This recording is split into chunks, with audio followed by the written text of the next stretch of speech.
de vacaciones, pero lo que sí queremos saber es sobre el coronavirus y por eso ahora saludo al doctor Alejandro Macías, infectólogo y excomisionado nacional para la prevención y control de la influencia AH1N1 y sobre todo un gran tuitero. Doctor Alejandro, muy buenos días. Hola Pancho, buenos días, gusto estar con ustedes. ¿Usted aplicó el mejor en casa desde hace cuánto? Perdón, ¿cómo está eso? ¿Usted desde hace cuánto aplicó lo de quedarse en No, casa? pues yo tengo mucho que trabajar, yo no puedo.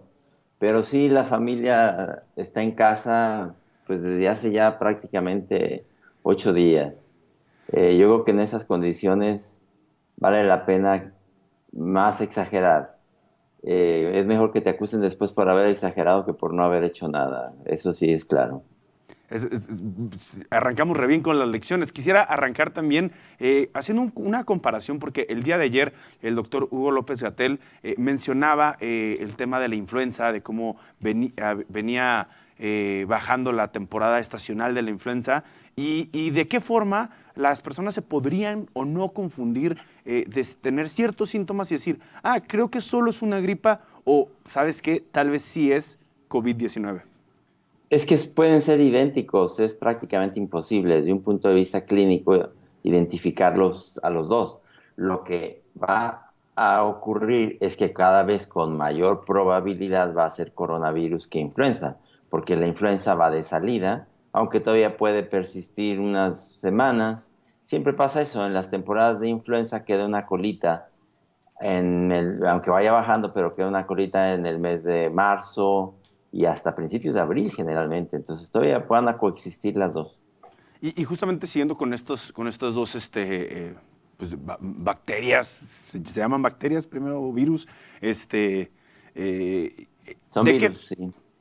de qué forma son diferentes? Uno tiene mayor tasa de transmisibilidad, una tiene menor tasa de mortalidad, porque las comparaciones, sobre todo en redes sociales, han estado a viva voz, particularmente en memes e infografías de dudosa procedencia. Sí, por desgracia este virus es sustancialmente más letal que la influenza. Ok, Al importante. menos se estima 10 veces. Y por desgracia también es más contagioso que la influenza. Por ahí del 50% al doble de más contagioso. Entonces, sí, por desgracia es un virus más peligroso.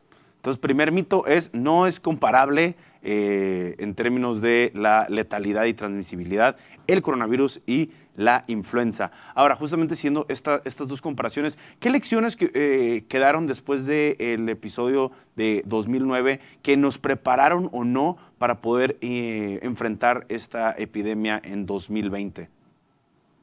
Bueno, yo tuve la experiencia como comisionado de influenza, a mí me designó el secretario de Salud Ángel Córdoba Ujú. y tuvimos que trabajar muchas cosas porque no existía prácticamente una red nacional de laboratorios que ya existe ahora. Entonces esa fue una buena lección aprendida. Yo creo que, sin embargo, teniendo tan buena red nacional, necesitarían dársele más recursos a esa red para que puedan hacerse más pruebas y nos demos cuenta de cómo es la situación en todo el país. No solo necesitamos que exista la red, necesitamos que haga muchas pruebas.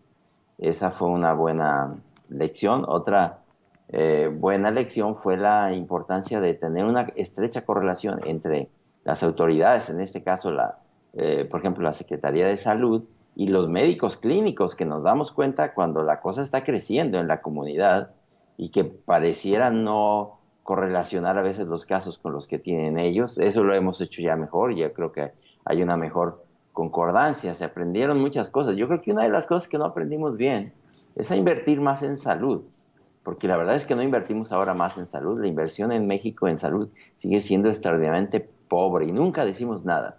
Yo siempre me he quejado de eso, pero a mí me sorprende cómo siempre nos adaptamos. Ah, bueno, pues no hay suficiente, bueno, pues a ver cómo le hacemos, ¿verdad? Y luego, no, pues hicieron otra vez recortes. Ah, pues bueno, a ver cómo le hacemos. Y toda la vida estamos eh, literalmente trabajando sin recursos en salud. Yo creo que esto nos va a dejar, independientemente de lo que salga, una enseñanza de que no podemos seguir así, no podemos seguir reaccionando así, porque yo no quisiera criticar a las autoridades de salud actuales. La verdad es que están haciendo lo más que pueden, pero con lo muy poquito que tienen. México no tiene un buen sistema de salud, hay que decirlo por lo claro. México no tiene una buena preparación para esta pandemia, porque simple y sencillamente nuestro sistema de salud está muy mal financiado y tampoco se va a poder hacer algo de la noche a la mañana. No tenemos suficientes camas de terapia intensiva. Ese es un problema que se ha estado mencionando no solo en la conferencia mañanera de López Obrador, sino en la también llamada novela de las 7, el uso de las camas, ante lo cual ciertos actores ahí han respondido que están esperando que no se vayan a saturar y es hora que no tenemos el número del total de camas disponibles que podrían disponer para poder atender esta epidemia. En su No, pues es opinión, que esto es muy claro, Pancho. O sea, en el total de camas disponibles para terapia intensiva pues es cero, porque las camas que tenemos están prácticamente todas ocupadas y tenemos muy poquitas. O sea, otra vez, están haciendo todo lo que pueden. Yo no puedo criticarlos, pero es que hay muy poco. Mira, el norte de Italia es uno de las joyas de la corona de los sistemas de salud europeo y completamente colapsó con esto. Estamos hablando de los mejores sistemas de salud de Europa.